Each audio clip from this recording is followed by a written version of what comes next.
email 2, CC, and BCC Smart Filter, let's take a look at its content. 100 values are displayed in descending document count order. Towards the bottom of the list is an indicator letting you know how many values are currently displayed and how many additional values exist. As needed, click the 100 More link to add the next 100 values to the list. When you see values of interest, select them and then click the Apply button to apply the filter.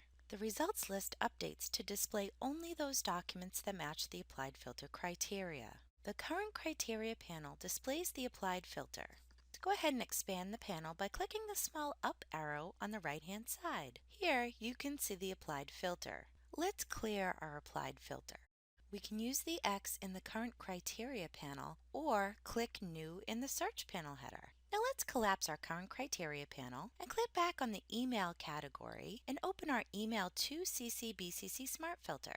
Notice the box at the top of the filter? This is a type ahead box where you can input a specific value of interest. The filter list refreshes to the content that meets your inputted criteria. Using type ahead is recommended for email filters, as it helps you find email variations that do not appear at the top of the list. Let's select all of these values using the Select All Visible tool located under the Selection menu drop-down. When using type ahead, remember to search for name variations. Mr. Kaminsky's first name is Vincent, so let's go ahead and add a V before Kaminsky to see if additional results return. Mr. Kaminsky has 2 additional email addresses with this name variation that we would have otherwise missed. Let's select these as well. And let's try one last variation. This variation returned no results. Let's go ahead and apply our filter by clicking the Apply button and expand our Current Criteria panel. Notice this time the Current Criteria panel is not displaying every value, but instead lists the number of selections. To see the specific selections, hover over the Smart Filter so that the pencil icon appears and click the pencil. Here, you see the selected values display in the bottom half of the filter. Let's cancel out the filter view and clear our applied filter. This time, we'll use the X in the Current Criteria panel. The Smart Filter window contains additional tools that can come in handy. Let's again expand our email category, and this time let's open the Domain From Smart Filter. You can modify the sort order of a filter using the Count drop-down. Options are Name and Score. Name sorts the list alphabetically. Score can be helpful when you apply a search before opening the filter, as it sorts the filter values for documents deemed most relevant to your search at the top. Let's reset the Domain From sort back to Document Count and look at 4 additional tools. Perhaps you wish to search across all documents except those with an Enron domain.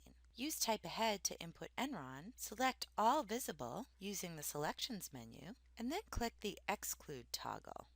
Notice the selections turned into not filters when Exclude is active. Applying this filter now would return all documents except those containing an Enron domain. Let's cancel out the Domain From filter and open the Privilege filter, which is located at the bottom of the search panel under the Review Fields category. There are always times when documents coded privilege require a second pass review. We could select each value listed in the filter, or instead click the document count for the Any Value option to quickly apply the filter and isolate all documents coded privilege. Let's close the filter using the arrow at the top of the panel.